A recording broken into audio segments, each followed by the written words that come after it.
नमस्कार। मुद्दे की बात में आपका स्वागत है। उत्तर प्रदेश में 2027 विधानसभा चुनाव से पहले नए ठिकाने और नए साथी तलाशने की बेचैनी नेताओं और पार्टियों में दिखने लगी है।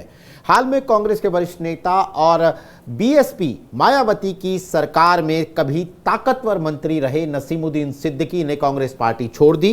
वो करीब 7 साल कांग्रेस पार्टी में रहे। उसके बाद से नसीमुद्दीन सिद्दीकी के बीएसपी में लौटने, समाजवादी पार्टी में शामिल होने से लेकर भीम आर्मी वाले चंद्रशेखर आजाद के साथ तक जाने के कयास लग रहे हैं। दरअसल उत्तर प्रदेश में मुस्लिम नेतृत्व को लेकर एक राजनीतिक बेचैनी है। मुस्लिम समाज ने 2024 में इंडिया गठबंधन को एकमुश्त वोट दिया। इसके बावजूद मायावती से लेकर चंद्रशेखर तक 2027 के लिए मुस्लिम वोटरों की तरफ उम्मीद भरी निगाहों से ताक रहे हैं। असदुद्दीन ओवैसी की दस्तक भी इस सियासत में हरारत पैदा करती है। तो मुद्दे की बात यह कि क्या मुस्लिम वोट में संभावित बिखराव बीजेपी की राह आसान करेगा या विपक्ष के नए समीकरण 2027 की तस्वीर बदल देंगे, यानी सरकार पलट देंगे। ये जानने के लिए, इस पॉलिटिक्स को समझने के लिए हमारे साथ लखनऊ से मौजूद हैं हमारे एग्जीक्यूटिव एडिटर कुमार अभिषेक। बुनियादी सवाल, नसीमुद्दीन सिद्दीकी ने कांग्रेस पार्टी क्यों छोड़ी? निश्चित तौर पर कांग्रेस पार्टी से जो उनको उम्मीदें थी वो पूरी नहीं हुई। जिस तरीके से एक बड़ा कद लेकर के वो कांग्रेस पार्टी में आए थे, कांग्रेस पार्टी में उन्हें कुछ नहीं मिला। 7 साल रहे और अब चूंकि 2027 का चुनाव है, सिर्फ उन्हें नहीं मिला बल्कि उन्हें लगता है कि कांग्रेस पार्टी का भी भविष्य अभी हाल के चुनाव में, आने वाले चुनाव में कुछ है नहीं। तो उन्होंने इस पार्टी को टाटा बाय बाय कर दिया है। लेकिन साफ तौर पर अगर उनकी बात जो मुझे समझ में आई उसमें यह कि उनके अंदर एक बेचैनी है और वो बेचैनी दोबारा से खुद को स्थापित करने की है। क्योंकि उन्होंने जो दौर देखा है वो मायावती का के जमाने में या सपा और बसपा का जब दौर था, तो लिटरली उन्होंने पार्टी और सरकार चलाई है। उन्होंने एमपी, एमएलएज, एमएलसी, मंत्री बनाए हैं, बनवाए हैं। टिकट उन्होंने न जाने कितने बांटे, कितने चेयरमैन बनवाए। और जो आदमी इस तरह के सियासत का उपभोग कर लेता है, वो अब कितने दिन तक इस आस में रहे कि कांग्रेस पार्टी कभी दोबारा से उठेगी और दोबारा से उसका दौर लौटेगा। लेकिन इन सब के इतर भी अगर देखा जाए तो कांग्रेस पार्टी में उनके लिए कोई काम था नहीं। वो एक तरीके से बसपा से आए हुए आज भी माने गए। कांग्रेस पार्टी के भीतर उनकी जो स्वीकारोक्ति है, जो एक्सेप्टेबिलिटी है, वो नहीं के बराबर थी और उन्हें आज भी बसपा का ही आदमी माना गया। दूसरी बात, 2027 में उनको कोई उम्मीद ऐसी नहीं थी कि न तो कुछ पार्टी कर पाएगी और ना ही उनके लिए कुछ पार्टी सोच पाएगी। जितने लोगों को बनाना है, जो उसकी ताकत है, उसमें भी वो फिट नहीं हो पा रहे हैं। तो ऐसी स्थिति में मुझे लगता है कि उन्होंने कुछ भविष्य को देख करके और खास करके 2027 में क्या होगा, वो क्या करेंगे, उनके समर्थक कहां जाएंगे, इन सब तमाम चीजों को देखते हुए उन्होंने कांग्रेस को टाटा बाय बाय कर दिया। और कांग्रेस से एक तरीके से उनके विचार भी कभी नहीं मिले। ये ठीक है कि वो सेकुलर पार्टी के तौर पर उसकी पहचान रही, लेकिन ये 7 साल मुझे लगता है कि उनको लगता है कि उन्होंने जाया कर दिया। अगर वो मायावती से निकले ही थे तो फिर उनको इन 7 सालों को, उनको लगता है कि इन 7 सालों को मुझे अच्छे से इसका इस्तेमाल करना चाहिए था, जो नहीं हो पाया। नीरज, 7-8 साल वो रहे। लेकिन आपने हाल में नसीमुद्दीन सिद्दीकी का एक लंबा इंटरव्यू किया, तो नए ठिकाने को लेकर क्या कुछ बताया नसीमुद्दीन सिद्दीकी ने? भाई, अब आपने कहा कि इतने प्रभावशाली नेता रहे हैं, मंत्री रहे हैं, सरकार चलाई है और कांग्रेस पार्टी में खालीपन की बेचैनी महसूस कर रहे थे, तो जाहिर तौर पर खाली तो बैठेंगे नहीं। तो नए ठिकाने को लेकर उन्होंने क्या बताया? वापस मायावती, चंद्रशेखर की शक्ल में नया साथी, या फिर अखिलेश यादव की समाजवादी पार्टी? देखिए नीरज, अब उन्होंने पार्टी छोड़ दी। वैसे मैंने बीजेपी का नाम नहीं लिया, आप चाहें तो वो भी जोड़ सकते हैं। नहीं, बिल्कुल मैं जोड़ ही देता हूं। लेकिन नसीमुद्दीन सिद्दीकी भी उतने ही कह सकते हैं सुलझे हुए या उतने ही चतुर राजनेता हैं। जो एक बड़े नेता में जो क्वालिटी होनी चाहिए, वो अपने पत्ते आखिरी वक्त तक नहीं खोलता। लेकिन मैंने अभी हाल हाल में उनका पॉडकास्ट किया यूपी की बात, यूपी तक के लिए। मैं अपने दर्शकों को बता दूं कि नसीमुद्दीन तफसीली लंबी बातचीत पॉडकास्ट की शक्ल में आप इसी रविवार को रात 8:30 बजे देख सकते हैं, जो बातचीत कुमार अभिषेक ने नसीमुद्दीन सिद्दीकी से की है। जी कुमार। तो बिल्कुल नीरज, बाकी तो तमाम बातें लोग उनको सुनेंगे, उनके पूरे इतिहास को, उनका पूरा सियासी उनकी जो जर्नी रही, मायावती से उनके संबंध क्यों खराब हुए, कौन लोग थे जिनकी वजह से उन्होंने पार्टी छोड़ी, कांशी राम के साथ उनके कैसे संबंध रहे, वो कैसे सियासत में आए, क्यों छोड़ा, क्यों उन्होंने आरोप लगाए, क्यों उन्होंने ऑडियो वायरल की, ये तमाम बातें जो हैं बहुत तफसील से बातचीत है।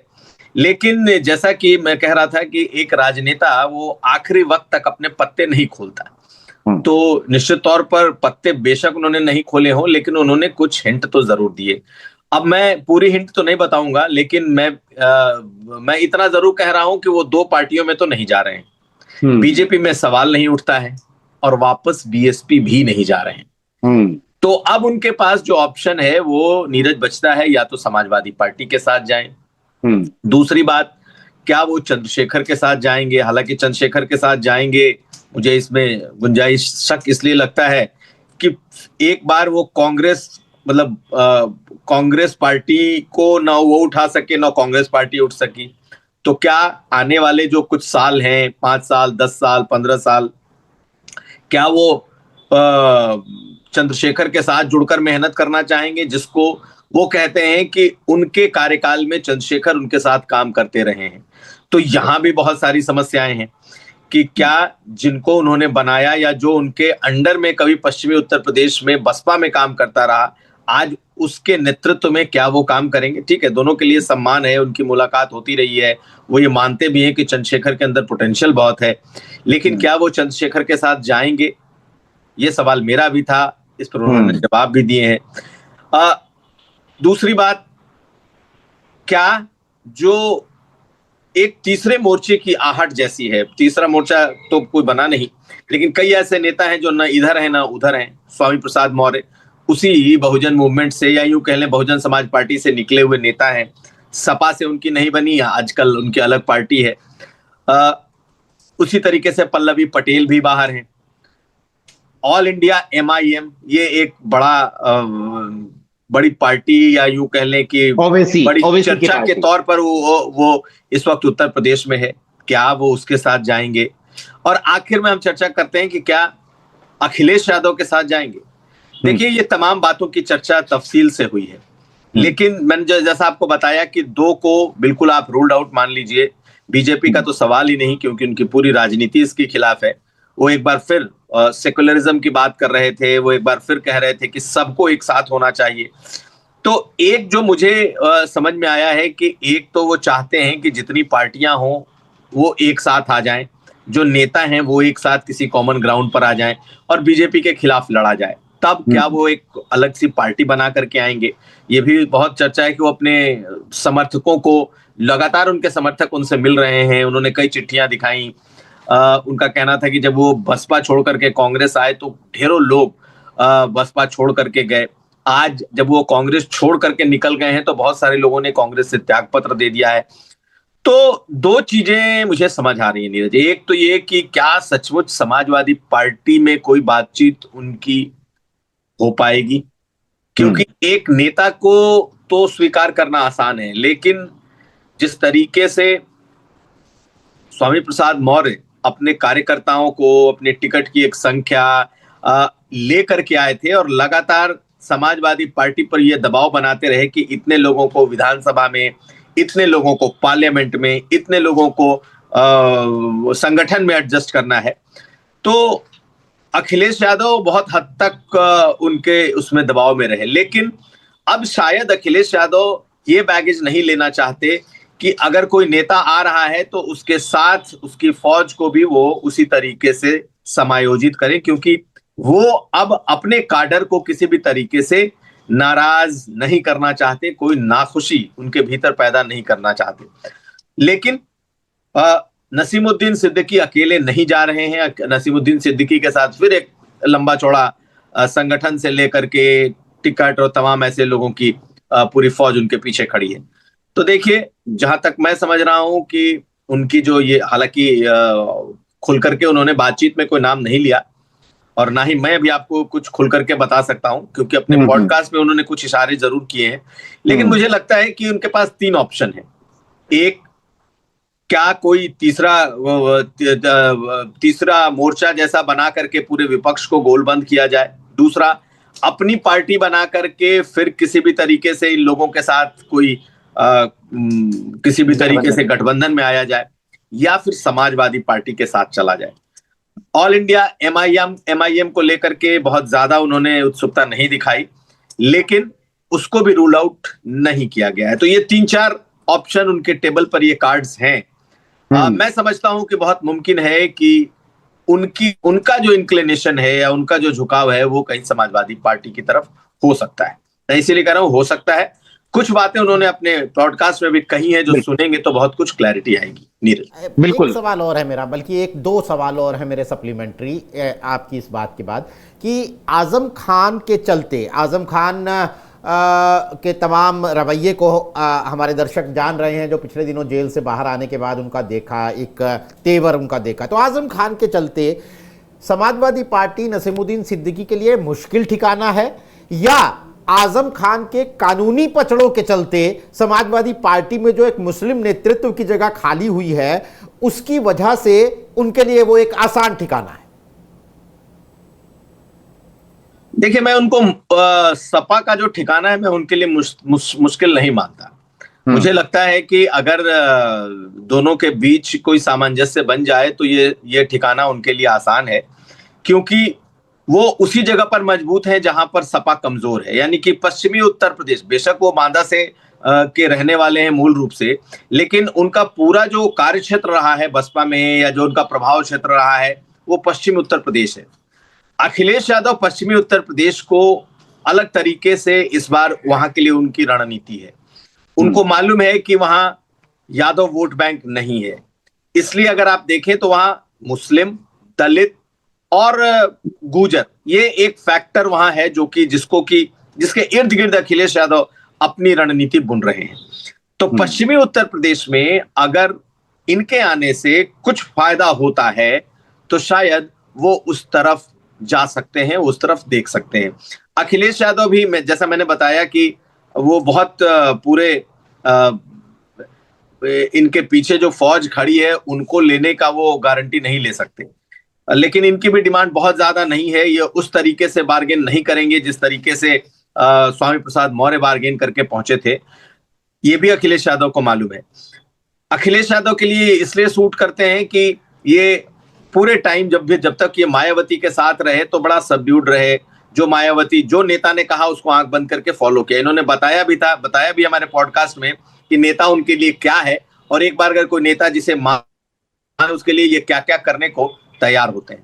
तो नीरज, अगर ये देखा जाए तो इनके लिए मेरे हिसाब से ठिकाना समाजवादी पार्टी ज्यादा मुफीद है, और समाजवादी पार्टी को भी इन्हें लेने से कोई बहुत ऐसा मुसलमान वोटों को लेकर के या फिर मुस्लिम नेतृत्व को लेकर के बहुत समस्या, इनको परेशानी नहीं होगी। एक एडेड एडवांटेज टाइप के ही होंगे। लेकिन कोई सपा को ऐसा लगता है कि कोई बहुत बड़ा नेतृत्व लेकर के आ रहे हैं, ऐसा नहीं है। ये मुझे बिल्कुल साफ साफ दिखाई दे रहा है। यानी कि नसीम के लिए तो स्वागत सपा में हो सकता है, लेकिन वो अपने साथ अगर एक पूरी टीम, पूरी फौज लेकर आते हैं तो वो अपनी पार्टी का संतुलन, उसके चलते अखिलेश यादव नहीं बिगड़ना चाहेंगे। दरअसल ये सवाल मैं कुमार अभिषेक से करने वाला था, अगला सवाल कि नसीमुद्दीन सिद्दीकी बुंदेलखंड के हैं, कांग्रेस में उनका कार्यक्षेत्र पश्चिमी यूपी रहा, तो वो समाजवादी पार्टी को किस इलाके में फायदा करेंगे, जिसका जवाब कुमार अभिषेक ने अभी हमें दिया। यूपी की मुस्लिम पॉलिटिक्स की बात करते हैं, थोड़ा पिक्चर को बड़ा करते हैं कुमार। समाजवादी पार्टी के मुस्लिम नेताओं में मार मची हुई है। संभल में हम देख रहे हैं बर्क बनाम इकबाल, आजम खान और नदवी का रामपुर में हम लोगों ने देखा पिछले चुनावों में किस तरीके से तनातनी रही। आशू मलिक और शाहनवाज जो सहारनपुर में हम देखते हैं। तो ये मैं ये नसीमुद्दीन सिद्दीकी से अलग सवाल कर रहा हूं समाजवादी पार्टी के अंदर ये मुस्लिम नेताओं के बीच में क्यों हम इलाके इलाके में तनातनी देख रहे हैं, जबकि वहां पर तो चीजें सॉर्टेड हैं। 90% वोट के करीब मुस्लिम समाज ने समाजवादी पार्टी को दिया था, तो ऐसी कोई वर्चस्व की लड़ाई भी नहीं होनी चाहिए? नहीं, वर्चस्व की लड़ाई अगर इन टोटलिटी में देखेंगे तो शायद नहीं है, क्योंकि मुसलमानों का जो वोट है वो अभी तो एक तरफा समाजवादी पार्टी के साथ है, या यूं कह लें इंडिया गठबंधन के साथ है। सपा और कांग्रेस जहां है वहां है। लेकिन एक इस बार का डर है कि कहीं ऐसा ना हो कि एमआईएम कुछ खेल कर जाए। खैर वो अलग अलग विषय हो जाएगा, उस पर डिस्कशन। जो आपने कहा कि अलग अलग क्षेत्रों में अलग अलग मुस्लिम नेताओं का अपना प्रभाव है और कोई एक दूसरे के क्षेत्र में, यहाँ की उनके इलाके में ही मार मची हुई है, तो वो किसी दूसरे किस इलाके में ऐसे नेता फिट हो सकते हैं? देखिए, अगर देखा जाए तो सपा इस मुरादाबाद मंडल में बहुत मजबूत रही है, पहले से मजबूत रही है। हालांकि मुरादाबाद मंडल में अगर आप देखेंगे तो बरेली के बाद से फिर यादवों की तादाद कम है, लेकिन मुसलमानों की तादाद इतनी है, या फिर दूसरी जातियों की जो सपा के सपोर्टर हैं या कांग्रेस के, इनको अच्छा वोट हमेशा मिलता रहा है, या कहें ये जीतते रहे। अगर आप मुरादाबाद मंडल में चाहे संभल का इलाका ले लीजिए, मुरादाबाद, रामपुर, ये सब इलाके सपा के मजबूत गढ़ रहे हैं। संभल में हालांकि यादव पॉपुलेशन अच्छा है और उसका फायदा उनको मिलता रहा है। तो जो लड़ाई है इस इलाके में एक अलग लड़ाई है। मुरादाबाद मंडल की बात कर लें, लेकिन पश्चिम में अगर देखें तो अखिलेश यादव लगातार प्रयोग करते रहे हैं। कभी मुस्लिम जाट का प्रयोग किया है उन्होंने, इस बार मुस्लिम और गुर्जर का प्रयोग कर रहे हैं। लेकिन जो दलित वोट बैंक है वो उस इलाके में अखिलेश यादव के साथ नहीं जुटा। अब मुस्लिम वोट बैंक में उस इलाके में कोई बड़े मुस्लिम चेहरे भी अखिलेश यादव के साथ नहीं है, जैसा मुरादाबाद मंडल में है। यहां तक कि पूर्वांचल में भी कई नेता हैं जो कि अखिलेश यादव के साथ हैं। आप दूसरे अवध इलाके में भी कई नेता हैं जो साथ हैं। लेकिन पश्चिम में आप अगर कोई बड़ा मुस्लिम चेहरा भी है तो चाहे तो आरएलडी का रहा, चाहे बसपा का रहा। अब बसपा से टूट करके आपको दिखाई देंगे, या इनफैक्ट कांग्रेस का रहा, इमरान मसूद, जो इमरान मसूद सरीखे कई नेता आपको मिलेंगे। हालांकि आशू मलिक जैसे लोग भी हैं समाजवादी पार्टी, लेकिन कोई बहुत कद्दावर चेहरा सपा के पास नहीं है। ऐसी स्थिति में अगर आप इनको फिट करें, अगर आप नसीमुद्दीन सिद्दीकी को समाजवादी पार्टी में, हम मान लेते हैं कि चलो समाजवादी पार्टी ज्वाइन करते हैं, चूंकि पश्चिम मेरठ ये उनका कार्यभार रहा है, ये उनका क्षेत्र रहा है, इस इलाके में उनकी एक पकड़ रही है। और मैंने भी जब देखा तो उनके इर्द गिर्द जितने लोग बैठे थे ज्यादातर पश्चिमी उत्तर प्रदेश के थे। तो उस इलाके में जिसे फिलर के तौर पर कहा जा सकता है, एक चेहरे को वो भर सकते हैं। अगर आप देखें तो मुरादाबाद में जो लड़ाई है उस इलाके के मुस्लिम नेताओं की लड़ाई है, उस पूरे मंडल में। संभल में देख लीजिए, मुरादाबाद में देख लीजिए, आप रामपुर में देख लीजिए, ये उस इलाके की सीमित लड़ाई है। लेकिन आजम खान की लड़ाई पश्चिम के किसी नेता से नहीं है, वो पश्चिम में बहुत ज्यादा उनका इंटरफेयर होता भी नहीं है। हाँ, वहां कांग्रेस और सपा के नेताओं की लड़ाई आपको दिखाई देगी सहारनपुर में, उन इलाकों में। तो मुझे जो समझ में आता है कि अगर पश्चिमी उत्तर प्रदेश के लिए अखिलेश यादव इनका इस्तेमाल करें या इनको लेकर के आए, या ये भी आएंगे, तो मुझे लगता है कि अपने उसी प्रभाव और उसी इलाके में अपने इनकी जो महारत है उसे देखते हुए ही आएंगे। तो मेरा मानना है कि यही एक वो ऐसी जगह है जहां पर दोनों का तारतम्य बैठता है। बाकी बांदा या अगर आप बुंदेलखंड देखें तो इस बार सपा ने बहुत अच्छा परफॉर्म किया है, 4 में से 3 पार्लियामेंट सीटें जीती हैं। लेकिन बांदा में इनका प्रभाव है, तो इनका थोड़ा इस्तेमाल वो बुंदेलखंड में भी कर सकते हैं। लेकिन मुरादाबाद मंडल से लेकर के पूर्वांचल, इस इलाके में इनका प्रभाव नगण्य है। तो ये दोनों को सूट करता है, क्योंकि किसी का कोई जिसे कहते हैं ना कि इंटरेस्ट क्लैश नहीं कर रहा। अगर उनको पश्चिमी उत्तर प्रदेश या बुंदेलखंड तक इस्तेमाल करते हैं, या वो उस इलाके तक सीमित रहते हैं क्योंकि उनका प्रभाव क्षेत्र भी है, तो मुझे नहीं लगता कि अखिलेश यादव को दिक्कत होगी। हाँ, अखिलेश यादव को दिक्कत तब होगी जब ये कहेंगे कि मुझे 10 टिकट दें, संगठन में मुझे 200 लोगों को जगह दें, और तब इनको दिक्कत, तब अखिलेश यादव शायद इन चीजों को ना माने। क्योंकि मुझे लगता है कि अब वो नेताओं के इन तरह के की जो पहले ब्लैकमेलिंग रही है उनके साथ नेताओं की, अब वो उससे अपने को अलग रखते हैं। अगर किसी को आना है तो सपा के शर्तों पर आएगा, ऐसा उनका मानना है, जहां तक मैं समझ सकता हूं। जी तो बिल्कुल। ऐसी स्थिति में इनके साथ अगर किसी तरह का जुड़ाव सपा का होता है तो मुझे लगता है उसमें बहुत ज्यादा रोड ब्लॉक्स नहीं है। नीरज, थोड़ा वक्त का तकाजा है, आपसे एक छोटा जवाब, आपके वक्त का तकाजा है दरअसल, कि ओवैसी की एमआईएम की बात आपने की थी, तो ओवैसी यूपी में बार बार आए, नतीजा सिफर रहा। इससे पहले हमने देखा कि पीडीएम का मोर्चा जो अब भी है ही, पीस पार्टी जैसी पार्टियां, ये प्रयोग नाकाम रहे। तो फिर इस बार असदुद्दीन ओवैसी का इतना हल्ला क्यों है कि मुस्लिम वोट उन पर भरोसा कर सकता है, जबकि पिछले चुनाव इसकी गवाही नहीं दे रहे हैं? तो क्यों इतनी हलचल है ओवैसी के नाम को लेकर?